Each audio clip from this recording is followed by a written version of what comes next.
Good evening. I'm Len Iaquinta, a program host on WGTD 91.1 FM, serving Kenosha, Racine, and Walworth counties. Our 1-hour Kenosha County Executive Primary Election Forum will follow a few simple rules. Each candidate was given a more detailed set of them when invited to participate. They will make opening and closing statements of up to 4 minutes each. The speaking order was determined just prior to the forum by a drawing with them present. Their closing statements will be in reverse order. I'll pose questions in between, which they will have up to 3 minutes each to answer. The order of answering will rotate. Candidates have been asked to stay on topic and to avoid ad hominem name-calling attacks. I'll call out violations, but I don't know any from these well-mannered folks. So we'll begin with opening statements. For them, the candidates were asked to focus on their qualifications and positions on the issues. The candidates for Kenosha County Executive in the first contested race for 20 years, in alphabetical order by last name, are Supervisor from District 16 on the Kenosha County Board, Jerry Gully; State Representative from the 61st Assembly District, primarily representing most of the rural areas of the county, Samantha Kirkman; and the Kenosha County Clerk of Courts, Rebecca Mataska-Mentig. We begin with the first name drawn, Jerry Gully. Please begin with your statement, Mr. Gully. Hi, good evening. Thank you to our host tonight. Thank you to our moderator. Thank you to those folks who are listening in. And also thank you to those of you who will be listening in later as part of your diligence, become an informed voter. I'm going to tell you a little bit about myself, a little bit about why I'm running, and a little bit about what I would be listening for tonight if I were sitting in your seat as part of the hiring committee for county executive. I'm someone who loves to cook. I'm someone who believes that you can solve almost anything if you bring together people over a great meal. I'm a great neighbor, but you're not here tonight to make a friend. You're here to hire a county executive. And the role of county executive requires an executive, not a partisan politician. I've got over 25 years experience in public health policy, healthcare, and technology. I've built and grown large companies. I've hired and managed large and diverse staffs. Probably a year ago, as a county board supervisor, I was sitting in a meeting of the Human Services Committee, and we were informed that one of the line items for our budget would be about 10% over in the year 2021. And that line item was already a $10 million line item, and it was the cost of out-of-home court-mandated placements for minors, so kids. Now, my company, if you came to me and said that you were going to be 10% over, I would have all kinds of questions. I would want to understand, do we have more kids going into the system? Do we have kids staying longer in the system? Do we have an increase in the cost of placements? And I found it incredibly frustrating to not have easy access to that data. I'm someone who really likes to make data-driven decisions. And at the same time, I recognized that that data we were talking about was actually the lives of children. And it really, really crystallized for me the importance of this role.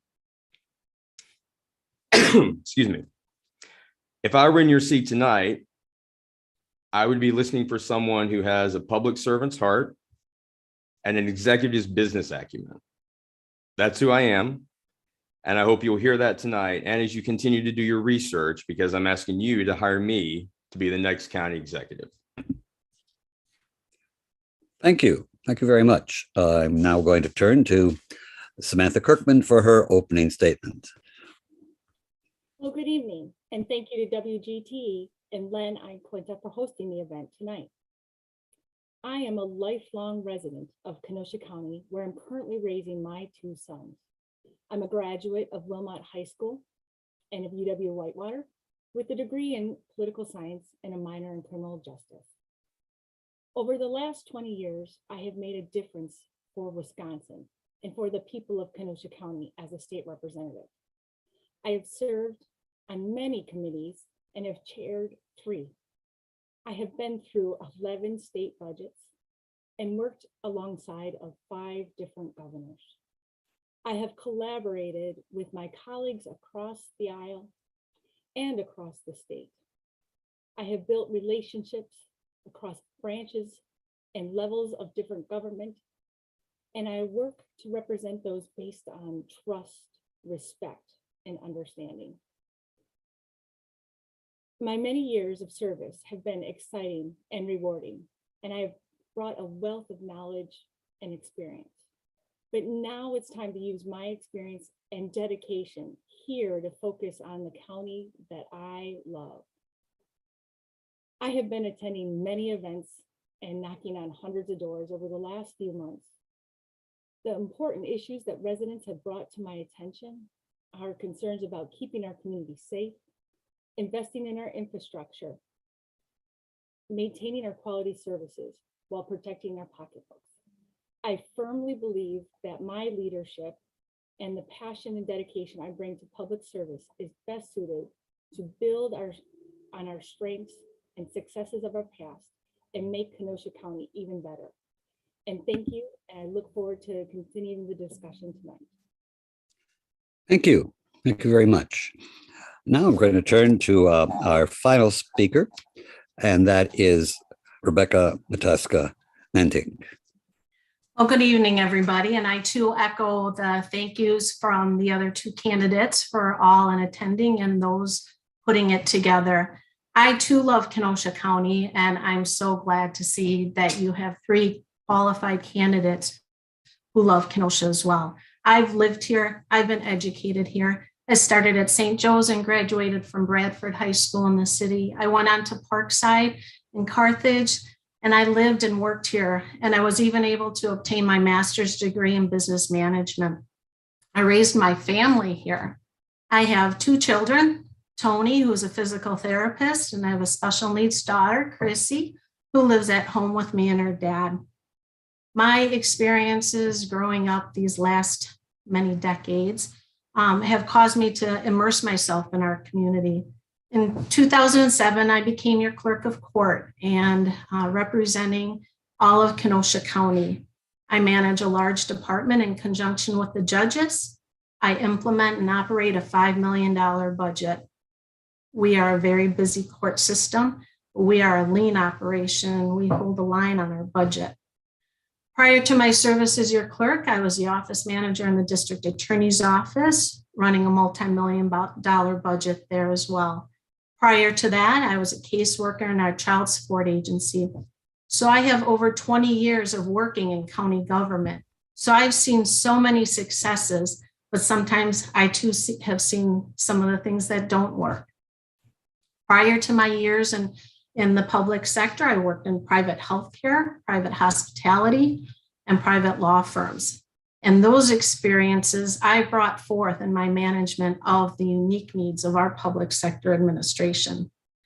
I also personally dedicated myself to our community. I'm involved in many local nonprofits, such as the Kenosha Achievement Center, the Shalom Center. I'm on the board of trustees for Gateway Technical College, and I'm a commissioner on the Pleasant Prairie Police and Fire Commission. I love to collaborate with these groups of people to make sure that we have the best offers in our community.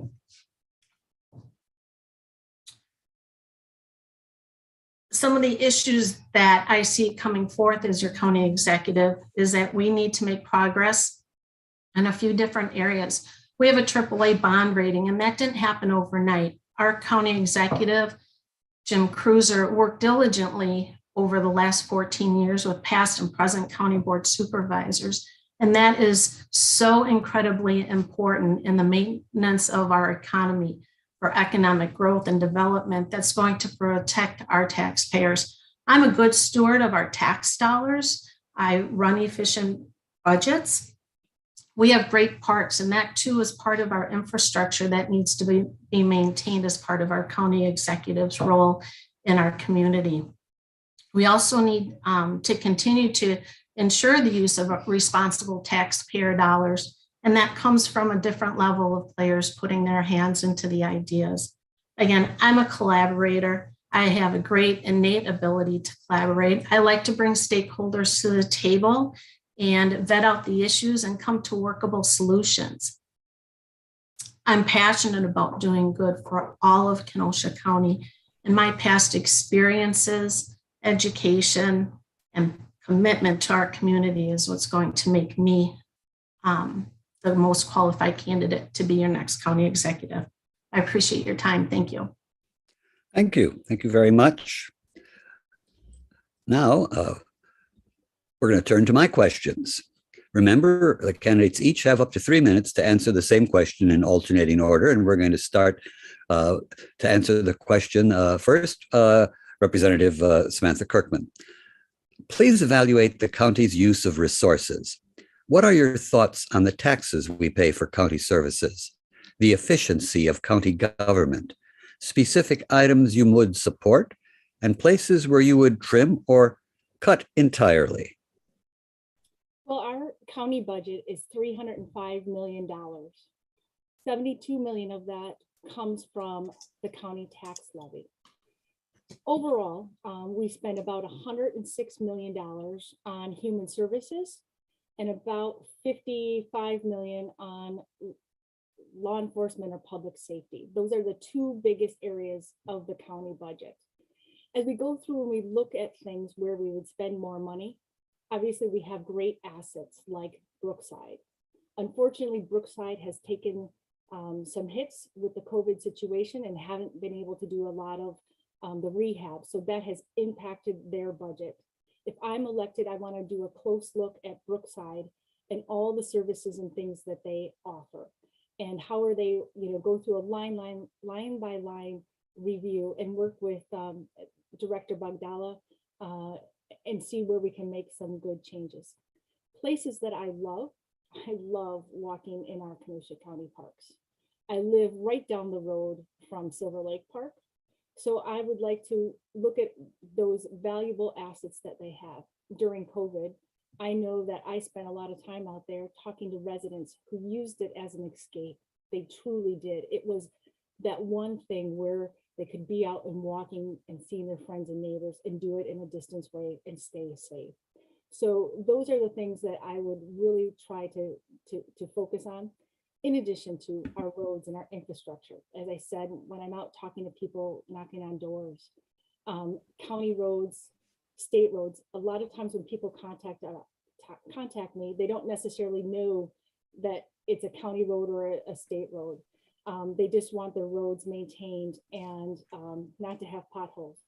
I have to say last summer was one of the most difficult transportation years, where many of our roads, both state and county roads, were under construction. So people had a hard time getting east and west, and a little bit of north and the south. But one of the things I would like to do is collaborate and work closer with the Department of Transportation and our county highway department. So when we are planning our road projects, that we plan them in a way that people can still access things. Again, that's a large portion of our county budget, and we want to make sure that the resources that are going there are being used efficiently and effectively. Thank you. Thank you very much. Now we'll turn to Rebecca to answer that question.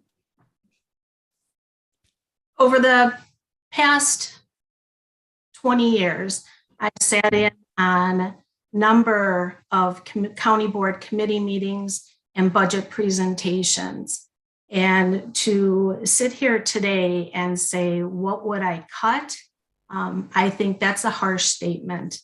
The county executive is the steward of taxpayer monies. So it's every year you sit down with department heads to determine ways to cut. Sometimes it's a decrease in one staff level, one staff member in one department. Other times it's not, it's removing a program or a service because it's either outdated or it's going to be replaced. State mandated, unfunded mandates also play into these equations. So again, to sit here and unilaterally say that I'd like to cut something, I want to review every line item in with every department head, because that level of communication is what's going to make me informed about how we process the budget. In turn, I'm going to seek input from our county board committees. They're the ones who are supposed to know the nuts and bolts of what's going on too. So I'm going to rely on their expertise moving forward. We do a pretty good job. This year, the court submitted a pretty reasonable budget. It was well below the 3% increase. And I'm proud of that. I work closely with the judges to do that. We work closely with other county agencies to come up with solutions to save money on programming. So we work with the sheriff's department to save money on prisoner transport. So it's a holistic approach to the county budget as opposed to a specific line item. As Representative Kirkman indicated, we have great amenities in our park system, and we have increased use of our multi-use trail system. And those amenities are what causes people to be attracted to Kenosha, not just citizen-wise, but business-wise too. And we need to continue to invest in that. So it's a holistic approach to county budget management that I would use. Thank you. And now we'll turn to Jerry for his response. So I would say that one of the most shocking things to me, as I've sat, as Ms. Matoska mentioned, approving county budgets every year. If anyone attended any of those sessions this year, you might have noticed that we talked a lot about the dollar amounts. Literally no discussion about what the outcomes are for what we're spending money on. And so to sit in an environment and say, we're going to cut this, or we're going to lower this is really challenging. It would be as if you came to me and said, I just paid $3 for milk.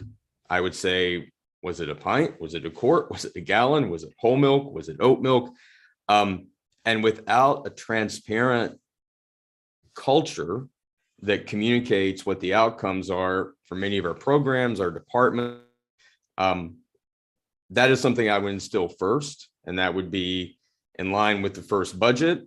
And that would be used going forward to track what our spend is actually delivering for us, which makes it much easier to say, where can we optimize? Where can we cut?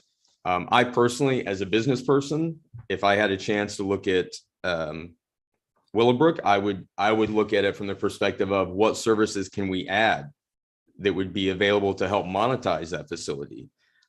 Things like, in-home burn care, other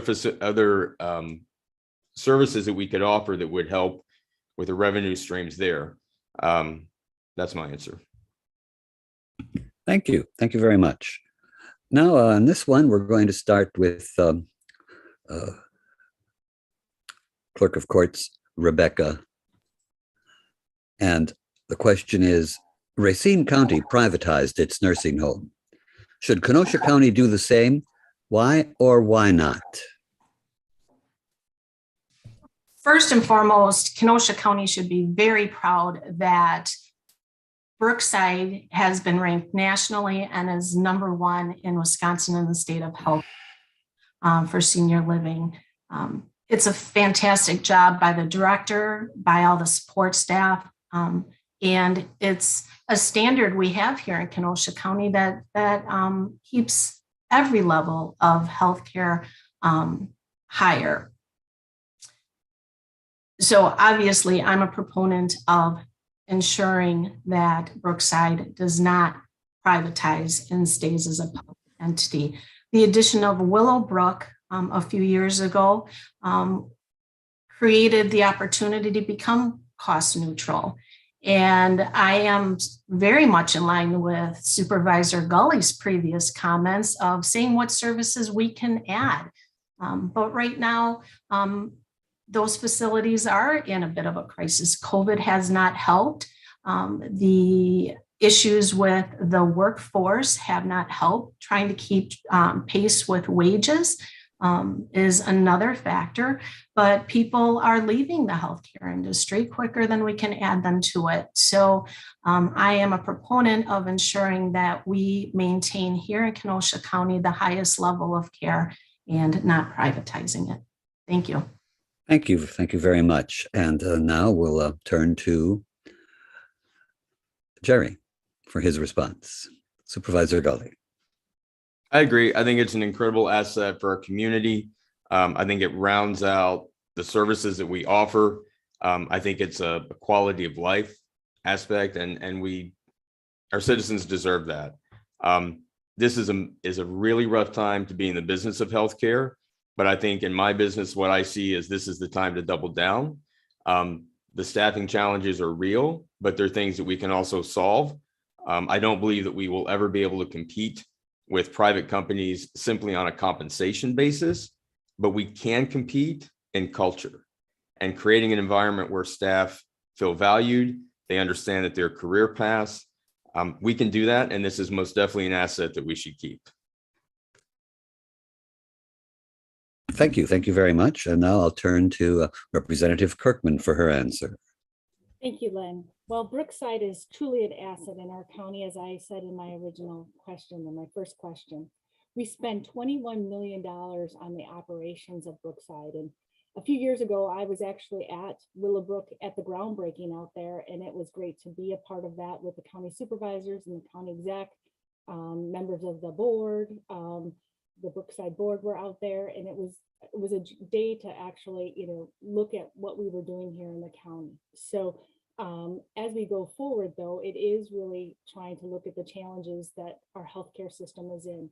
Again, as Supervisor Gelly had said, retention and retaining good nurses and CNAs is really one of those things that we need to look at.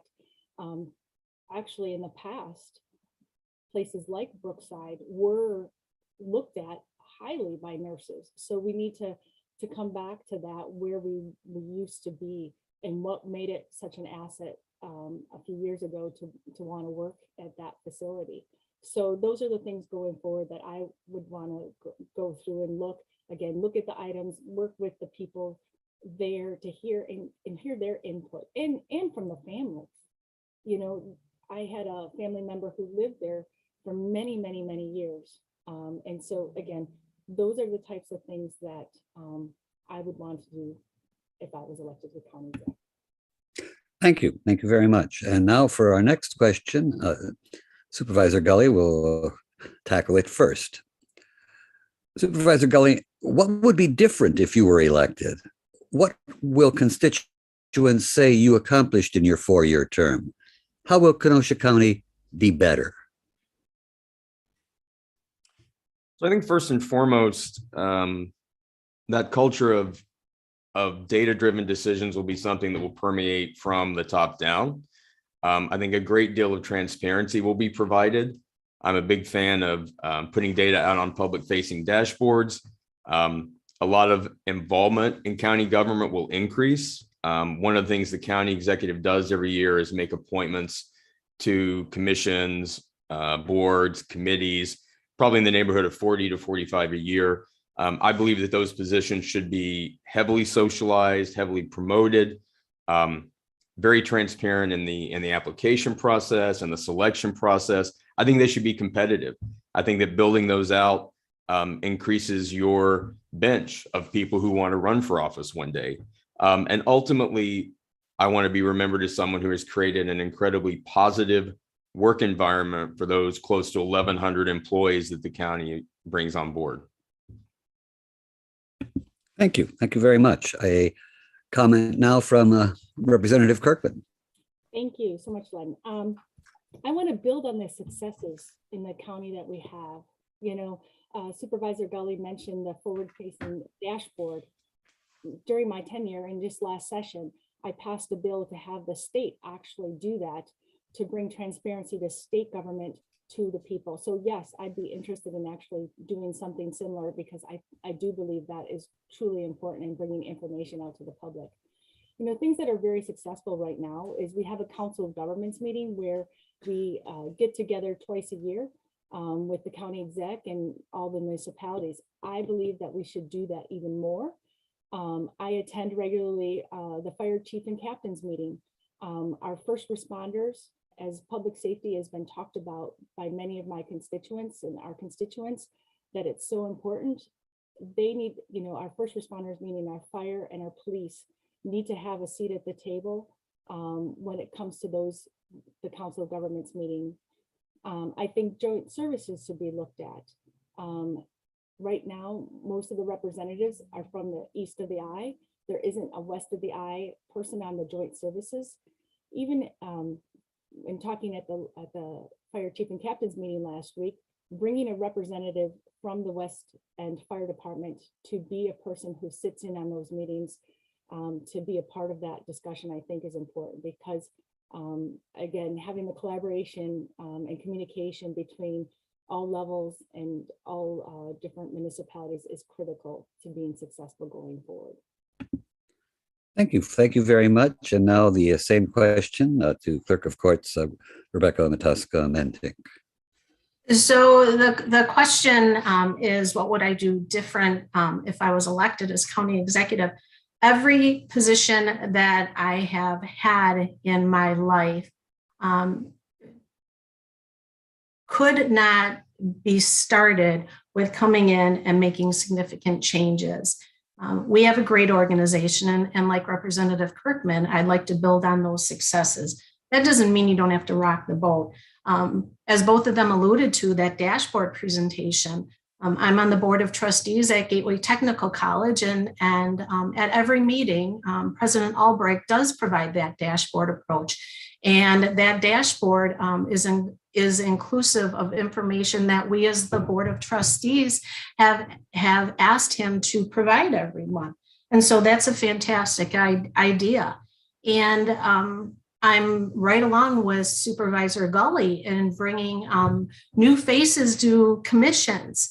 One of the issues I see in our community right now is a lack of engagement. And I'm really hoping it's because of COVID that everybody's, kind of been set into their own personal little world. But even the veterans organizations, they say that they're having issues with people coming forth and joining. So somehow we have to portray these commissions and other community activities as something to be enjoyed and admired and participated in. And I'd like to change that in our employees to give them positive reinforcement to engage in our public service aspects. And hopefully that would feed the way into making sure that all of our community members are engaged in some level or another. Thank you. Thank you very much. And now we have a new question, and we're back to Samantha Kirkman to lead off on the answer. Representative Kirkman, how exactly will you operate in a nonpartisan fashion? How will you get diverse viewpoints? What will you do to ensure that there's broad representation in the appointments you recommend or make yourself? Thank you for the question. I believe, again, I have lived my life in a nonpartisan way. My tenure in Madison, I have worked across the aisle and worked across the state with colleagues from, Platteville all the way up to Green Bay. So again, what I bring to the table is somebody that has done that. And one of the things that, and again, coming from the legislative branch, now wanting to be in the executive branch, I have learned from those challenges and things that I think have been difficult. During the flooding in 2017, or during the flooding in 2008, or the tornado that hit in 2008, I reached out right away to the executive branch. And so that's what I would bring to the table, is wanting to work together with the legislative branch, be it the county board. And talking to a number of the supervisors, what I found out was unusual was that the county exec didn't bring them into those early budget discussions. I would try to do that because, again, more people at the table, more ideas flowing in those early budget discussions brings ideas from not just what I'm hearing from my constituents, but what they're hearing from their constituents. And I think that is really important. It was Supervisor Grady that I spoke with, and Supervisor Belsky both gave me that idea of, again, bringing them in earlier into those budget discussions with the directors in those areas. And again, that's how I've lived my life. Going back to when I was a kid growing up, my dad used to bring me to meetings with the former county exec, John Collins. And so, and grew up around Cloyd Porter and former state senator Joe Andrea. So that's how I lived my life. And that's what I would bring to the table and want to bring forth to be in the role of county exec. Thank you. Thank you. And now we'll turn to, for the same question, we'll turn to Clerk of Courts, Rebecca.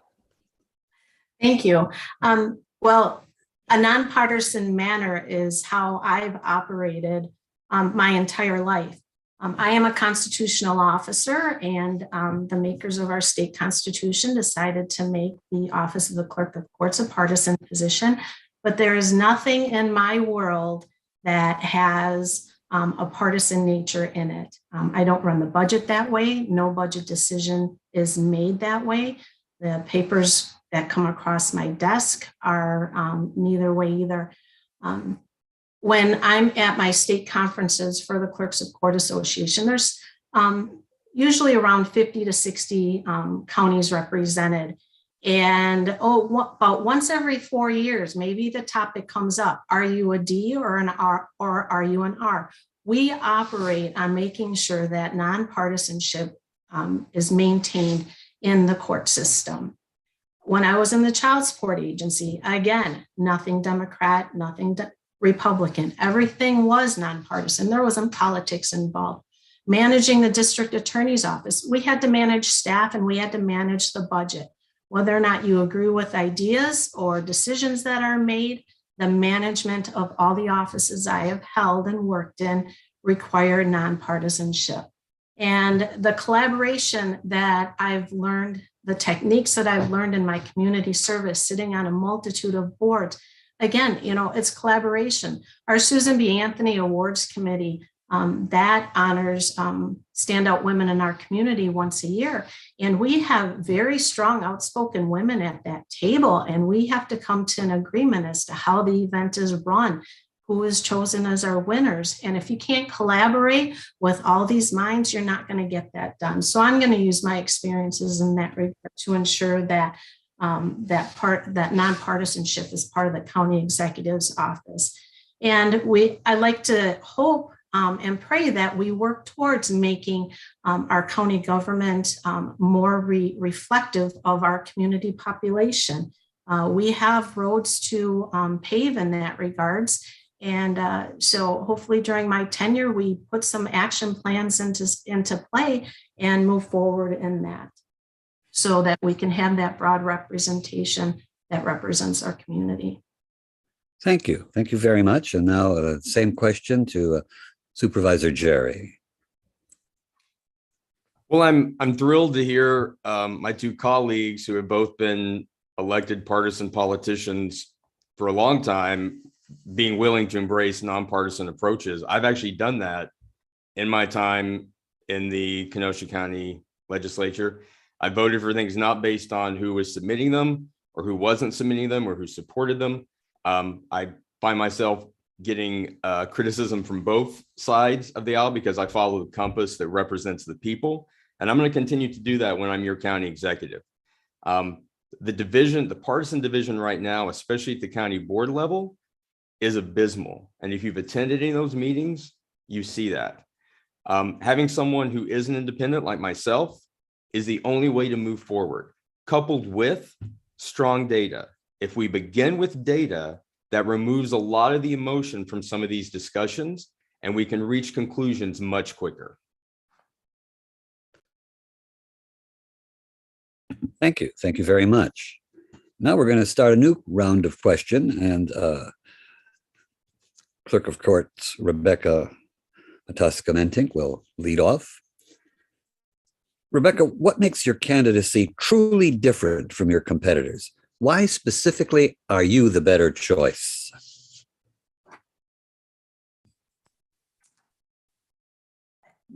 Those are great points to acknowledge, is how am I different than our competitors? I don't want to focus on the campaigning part of it, but a little bit of it is that when County Executive Cruiser announced his retirement, I immediately was forward thinking, going, who's going to replace him? We haven't had the choice of a county executive, Len, as you said, in for 20 years. And that's a huge choice.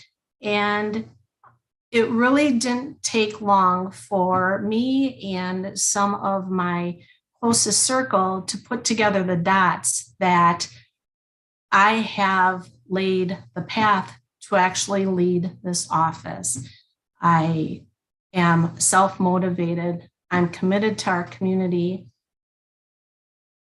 I obtained a higher degree to better my management skills, and I advanced through the ranks in county government, putting together all my experiences to make the best effort for Kenosha County. For the last 10 months, I have lived and breathed and put so much effort into running for this office and trying to even further gear myself to be a successful county executive. I've reached out to community leaders, and I do have the support of many individuals, some on one side, others on the other side, and many on the fence. There are so many people in Kenosha who just want to do the right thing. And that's what we need in county government, is what is the best for our community. And that's probably the one line that all three of us are going to echo is what are we going to do for the best for our community? And what makes me the more qualified candidate is my commitment, my experience, my education, and my passion to do good for Kenosha County, all of Kenosha County. Thanks. Thank you. Thank you very much. And we're going to now turn for the follow-up on that to Supervisor Gully. I think my answer would be that my campaign has literally represented who I am. The diversity of supporters I have has some strong R's behind some of their names, some strong D's behind their name, but they share a belief that when we work together, we can do amazing things. My campaign has also been very digitally focused because I'm someone who believes in the efficiency of innovation and the efficiency of technology. It's much more cost effective, save me money in my campaign, and those policies are going to save you the taxpayer money when I'm your county executive. I have the same passion that my colleagues have, and I find it a little dismissive. We keep talking about people who have been here forever and lived here forever. And I meet people in our community every day who moved here, and they bring a lot of contributions to this committee, to the community, and I think they are valued. And I look forward to representing them just as well as the people that were born and raised here. Thank you. Thank you very much. And now for her answer to the question, Assemblyperson Kirkland. Well, thank you, Len. Gosh, that's two different questions in the same in the one statement. So with regards to my campaign, I have been out, as I said, working every single day, talking to voters, talking to constituents about the issues that are important to them, attending many events. And the thing is I run my life like that every day. I always say in my current job, you know, I run every 2 years for re-election, but if you run every day like you're running for re-election, it's not any different. And so I pride myself on contacting every single person back and reaching as many people as I can, because it gives you a diverse perspective of what people are thinking about, diverse ideas from every side of the district. And I do have to say that it's really important to reach out to people every single day. I as well have reached out to other county execs. You know, one thing about running for this job is there's only 12 county execs that are elected in the state. And we are really fortunate here to have this opportunity to actually elect a county exec. One of the former county execs from Racine County, Jean Jacobson, she was a county exec when I first got elected. I reached out to Jean because she had such great knowledge of the job. And now she's still elected, but in a role as the chair of the town of Norway. And so I appreciate those types of perspectives of how can I, in my current role, and how can I in the future do a better job for the constituents of the county. And the things that I pride myself on is, again, reaching out to people and being able to solve problems. It could be something small, like somebody who's not receiving child support or unemployment, or it could be something large when a crisis hits in our county, like a tornado or a flood, where you're reaching out to local, state, and federal stakeholders to bring resources here. You know, that's the thing that I have done over my tenure, and I want to bring forth and would is your county exec. Thank you. Thank you very much. Now we're going to start with the answers to this question with Supervisor Gully. Jerry, if you were in office during the whole COVID-19 pandemic, what different would you have done, if anything? Well, obviously, the COVID pandemic brought significant uncertainty. Hindsight is always 2020. Being able to look back, we obviously had both federal and state restrictions on what the county could do. I'm actually very, very proud of the work that our health department did. I work with health departments across the country, and specifically with the pop-up centers for testing, the vaccination center, pivoting that to going into neighborhoods and addressing vaccinations on site in neighborhoods that need it. I'm very proud of that work. I believe that there was an opportunity to be more outgoing with communication, especially on social media. Unfortunately, there was a great deal of misinformation from pretty much every media source you can think of. The county has the highest standard of clinical credibility, and I think I would have probably taken a little bit different approach in how we socialized information, because it was also changing day by day. I also will say, though, that I think we have learned so much through the pandemic. The health department itself, it's never going to be the way it was before. People are not going to be coming into a facility for those services. And we're going to have to be doing more of taking those services out to neighborhoods, whether it's other vaccines or Narcan training, diabetes awareness. And I look forward to working with the health department on those. Thank you very much. I appreciate that. And now we'll move on to Representative Kirkman. Thank you. Some of the biggest things and concerns that I heard from people was about communication, and it was very, very challenging. In my current role, it was very difficult to receive information even from our governor and when things were happening. So it was so hard. So many constituents had contacted me. I had 400 contacts within the first month of COVID from March until April. That is an enormous amount of contacts. I know all my colleagues, especially here in Kenosha County, were receiving the same types of contacts from their constituents. So it was hard, and we did need to be more flexible, act quicker to get information out to people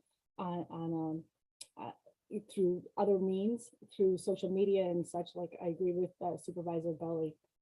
When it came to, as we've moved through the pandemic, what I heard from constituents when the vaccine was out, that the services were tailored. You had to go all the way down to the job center to get vaccines. For people like my parents who live in Western Kenosha County, almost in Walworth County, that's a 25-mile drive on a snowy day. My parents couldn't get appointments on the same day, so they had to go separately. And that, you know, for that senior population was very, very, very challenging. I heard from a constituent in Paddock Lake who called the health department. He was referred then to Public Works because he wanted to actually help with getting a vaccine clinic out here west of the I. Now there was one, but not until April. So by that time we had started to move through the process. I was told also by one of my firefighter friends that they had looked at possibly doing like a drive-through clinic at one of the larger municipal buildings out here in one of the village of Salem Lakes. They had actually looked at some garage door openers so that they could make it easier for people to get in and out and keep the volunteers in the warmth of the garage and the protection of the garage. So those are some of the things that I've heard from that I would have handled a little bit differently. Again, I agree with the healthcare on the go. I appreciate Carrie Foss, who works in the department. She has brought healthcare out on the go. I have traveled with her to locations around Kenosha County. I think we do need to do more of that. to serve the population on both sides of the county, so people are getting the resources that they need and the information that they need.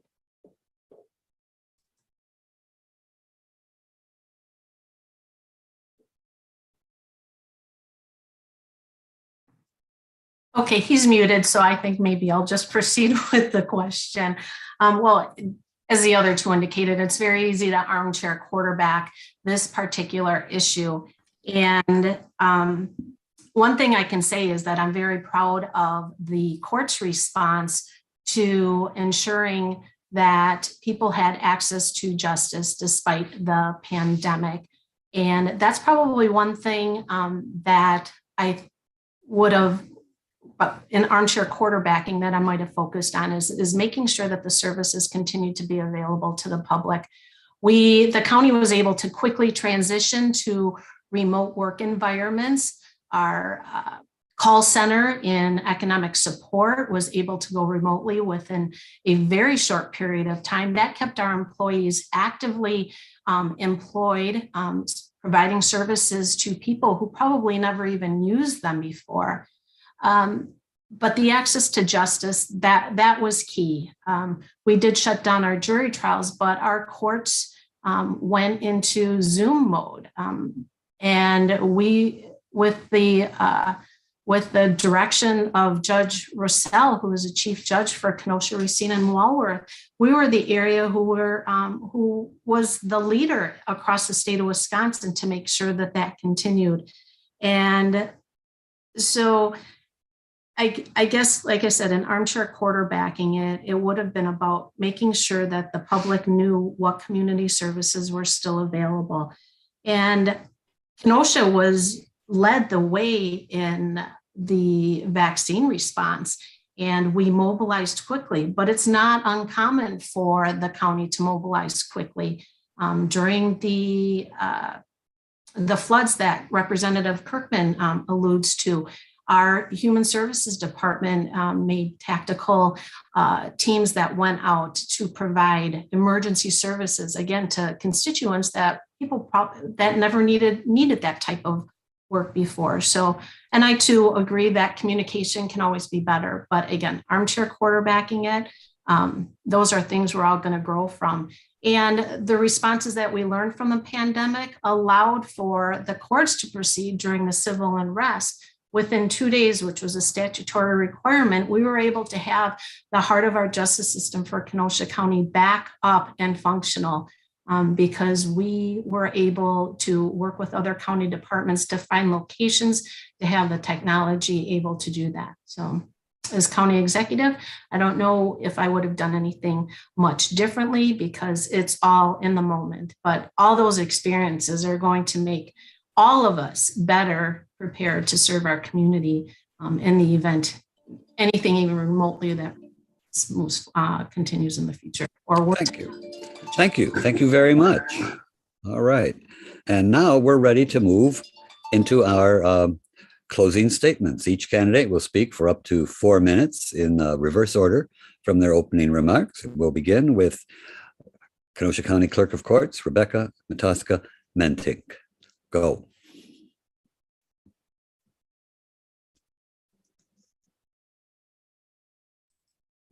We've talked, sorry about that. We've talked a lot about this evening about what it takes to be a Kenosha County executive, and that's management, fiscal responsibility. My passion for Kenosha is deep-seated, and I've led myself inadvertently down this path to become your next successful one. County government is the front line of service, where the needs of all of our citizens need to be met in a way that is efficient, effective, and impacts the greater good of everyone in the community. I'm going to bring all my experiences, my ability to collaborate, the respect I have for our processes, and the ability to be forward-thinking into this role.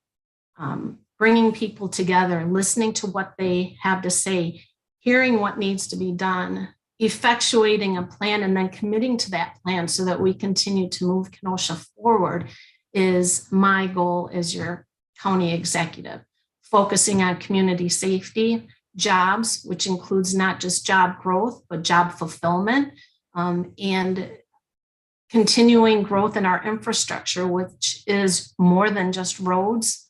It's ensuring we have the protection of our county assets, supporting our county amenities, and maintaining that AAA bonding so that we can continue to attract businesses, continue to attract residents, and again, just make our communities so solid. We have sound policies and procedures in place, and we need to build on them, along with people who are in our roles, along with state legislators such as Representative Kirkman, and solid county board supervisors like Supervisor Gully, who do make sound decisions based on the best interests of everyone in our community. I believe I am reliable, I am dependable, and I'm a hard worker who wants to plan for our future. Thank you very much. Rebecca for Kenosha.com if you want to find more information. I appreciate your time tonight, and vote on February 15th and then on April 5th. Thank you. Well, thank you. And now for your closing statement, we turn to Assemblywoman Samantha Kirkman from the 61st District. Samantha. Again, thank you to Len and for hosting, and WGTD and Gateway for bringing this forum to the community. We covered many important topics, and I look forward to continuing the conversations in the coming weeks. Together, we can build on our successes and celebrate the opportunities to maintain high quality services for our families and ensure that our taxpayers are being protected by keeping an eagle eye on the bottom line. I'm excited to work hard for the people of Kenosha County. I want to serve this wonderful place that I've cherished my entire life. My experience and leadership in Madison will be the foundation to achieving these goals and make sure that Kenosha County is even better. Thank you for this time and for the consideration. And please remember to vote on Tuesday, February 15th for Samantha Kirkman. Again, for more information, please check out my website at votesamanthakirkman.com. Thank you. And now for his closing remarks, I turn to County Board Supervisor Jerry Gully. Yeah, thank you again to the host, to the moderator. As was mentioned earlier, this is an unprecedented time because we haven't had an opening for county executive in a very long time. I've often said that county government is very much like your personal health. When everything is going okay and great, you don't think about it much. It's only when in the health world, if you have a pain or if you notice something about your body in the county government world, if you notice your road being broken up or you need a service that the county provides, only then do you think about county government. We've had the privilege for a long time of not many citizens haven't really had to think about it, and we can't change that. There's a great deal at stake, not the least of which is moving through the incredible partisan driven gridlock that faces the county board and much of county government. I mentioned in the beginning that what is needed for this role is a public servant's heart and an executive's business acumen. I think it's pretty clear tonight that you have three incredible candidates that have that public servant heart. My differentiation is in that executive acumen. I also look forward to the listeners tonight learning more about me, my background, and what I plan to do for the county. I look forward to you checking out, since everyone else mentioned it, I'll give you my web address, Gully for County Exec. February 15th is the primary, and it's an opportunity to stand up and say enough for the partisan division that has affected all of us in so many ways, most of us in our own personal families. And ultimately, I'm asking you, the hiring committee, to select me as the next Kenosha County executive. Thank you. Well, thank you very much. And I told the candidates that if we had a few minutes left at as the hour came to a close, we would do a lightning round of questions where they would have the opportunity to give a grade of A through F for some things that are going on or have gone on in the county. So we're going to start that right now. And I'm going to ask, we'll just start with Mr. Gully. The condition of roads and bridges in the county, A through F. I would say B minus.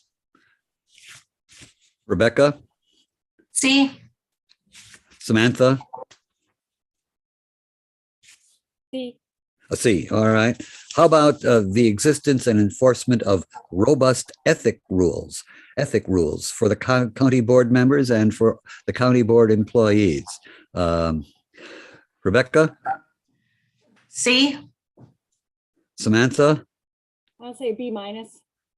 Jerry, I would say C pending tomorrow night's results of the latest inquiry. All right. A through F, the social, health, and economic justice orientation in county operations and programs. How do you rate it, Samantha? I'd say B minus.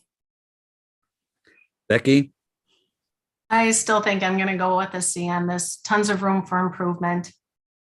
Jerry, Yeah, I mean, we actually have data from county employees. I'm going to say C. and how about the K through 12 schools handling of COVID-19 in the county?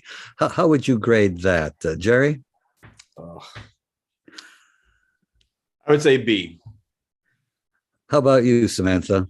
I'd say it varies by school district because again, how school districts handled it was different. So I don't want to list through every single school district, but we have room for improvement on that one, a C. Becky? And I'll go with a B. Yep. All right. Few Well, times. I want to thank all three of you very, very much. It's really great to see competition for such an important position as Kenosha County Executive. And those who listen to my programs on community matters know I'm a big advocate of the political process and of competitive races for these seats. I think it's really important. And I applaud each of you for throwing your hats in the ring and rolling up your sleeves and getting involved. Folks, please remember to vote in the primary and in the general election for WGTD. This is Len Iaquinta. Good night.